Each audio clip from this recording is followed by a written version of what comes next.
কারো যদি heart attack হয়, স্ট্রোক হয় বা বড় কোনো ইনজুরি হয়, রোড ট্রাফিক অ্যাক্সিডেন্ট হয়, গ্রামাঞ্চলে এখনো অনেক জায়গা আছে যেখানে হাসপাতালে পৌঁছে চিকিৎসা নিতে 3 ঘন্টা, 4 ঘন্টা, 5 ঘন্টা দেরি হয়। আবার রোগী যখন হাসপাতালে ভর্তি হচ্ছে, রোগীকে ফ্লোরে শুয়ে থাকতে হচ্ছে। সুস্থ অবস্থাতেই তো আমরা মেঝেতে শুই না, কিন্তু আমি যখন অসুস্থ, আমি যখন সবচেয়ে ভালনারেবল, সেই অবস্থায় আমার মেঝেতে শুয়ে থাকতে হচ্ছে রোগীদেরকে। এখানে রোগীরা না প্রাপ্য সম্মান পাচ্ছে বা পর্যাপ্ত সেবা পাচ্ছে। আবার যাদের সচ্ছলতা আছে, যাদের সামর্থ্য আছে, তারাও আমাদের স্বাস্থ্য ব্যবস্থায় আস্থা রাখতে পারছেন না, ওনারা বিদেশে চলে যাচ্ছেন।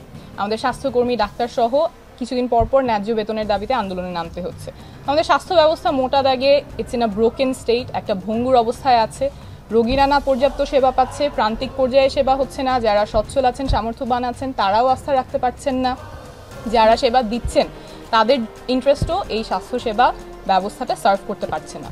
তো এই বাস্তবতায় আমরা জাতীয় নাগরিক কমিটির পক্ষ থেকে আমাদের স্বাস্থ্যখাত সংস্কার কমিশনে কিছু প্রপোজাল রেখেছি। আমাদের প্রপোজালটা 25 পাতা লম্বা, অনেক এভিডেন্স, অনেক গ্লোবাল বেস্ট প্র্যাকটিসেসের মাধ্যমে আমরা এটা তুলে ধরেছি। আমি এখানে মোটা দাগে 5টা কথা বলবো যেই সংস্কারগুলো আমরা চাই।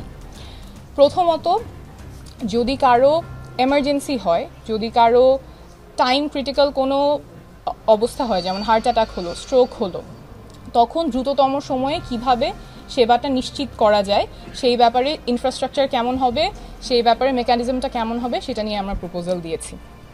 আমাদের দেশে দেখা যায় যে রোগীরা যখন এক ডাক্তারের কাছ থেকে আরেক ডাক্তারের কাছে যাচ্ছেন, তার একটা কাগজ নিয়ে যেতে হয়। তো সেই কাগজটা আবার কয়েক মাস পরে হারিয়ে যাচ্ছে, থাকতেছে না। সো আবার ওই আগে যে টেস্টটা করা হয়েছিল সেটা আবার টেস্টটা করতে হচ্ছে, ডাক্তার জানতেছে না যে আগে কি ওষুধ খাচ্ছে। সো এইভাবে কেয়ারটা ফ্র্যাগমেন্টেড হয়ে যাওয়ার ফলে কোয়ালিটিটা ড্রপ করে।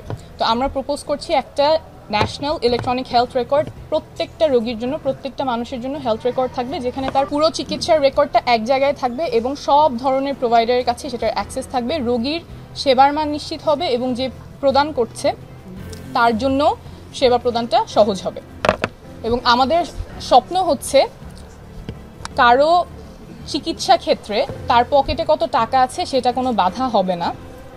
তার রোগ অনুযায়ী, তার ক্যান্সার হলো না কি কন্ডিশন হলো, সেই অনুযায়ী সে চিকিৎসা পাবে। তার পকেটে টাকা আছে কিনা, সে কি রিক্সা চালায়, সে কি কৃষক নাকি সে মন্ত্রী, সেই অনুযায়ী তার চিকিৎসা হবে না। চিকিৎসা হবে তার রোগের উপরে, তার প্রয়োজনীয়তার উপরে। এইটাই আমরা স্বপ্ন দেখি।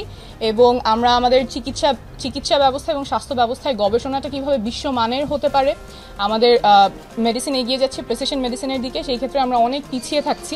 সেই ক্ষেত্রে আমাদের কিভাবে ইনফ্রাস্ট্রাকচারটা তৈরি হবে, বায়োব্যাংক করা, সেই ব্যাপারে আমরা প্রপোজাল দিয়েছি। ফরওয়ার্ড লুকিং কিভাবে আমাদের স্বাস্থ্য ব্যবস্থা হতে পারে, সেই জায়গায় কিছু প্রপোজাল আছে। আবার আমাদের প্রান্তিক মানুষের জন্য উন্নত সেবা, বিশ্বমানের সেবা কিভাবে নিশ্চিত করতে পারি, যেটা তার পকেটে কত টাকা আছে সেটার উপর নির্ভর করবে না, সেই ব্যাপারে আমরা প্রস্তাবনা রেখেছি।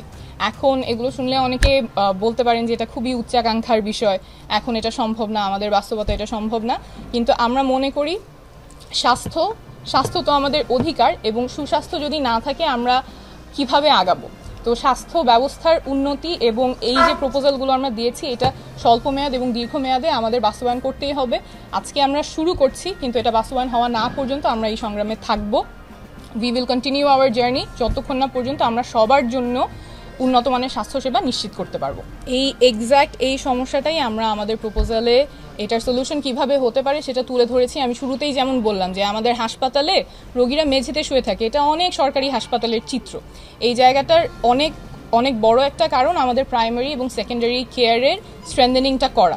সেইটা আমাদের প্রপোজালে খুব ডিটেইলভাবে আমরা দিয়েছি, যাতে আমাদের প্রাইমারি কেয়ার খুব শক্তিশালী হয়, যাতে ওরা আমাদের যে কন্ডিশনগুলো, সিম্পল কেসেসগুলো যদি ডিল করে ফেলতে পারে, তখন আমার ঢাকা মেডিকেল পর্যন্ত, আমার হৃদরোগ পর্যন্ত অনেক চাপ কমে যাবে।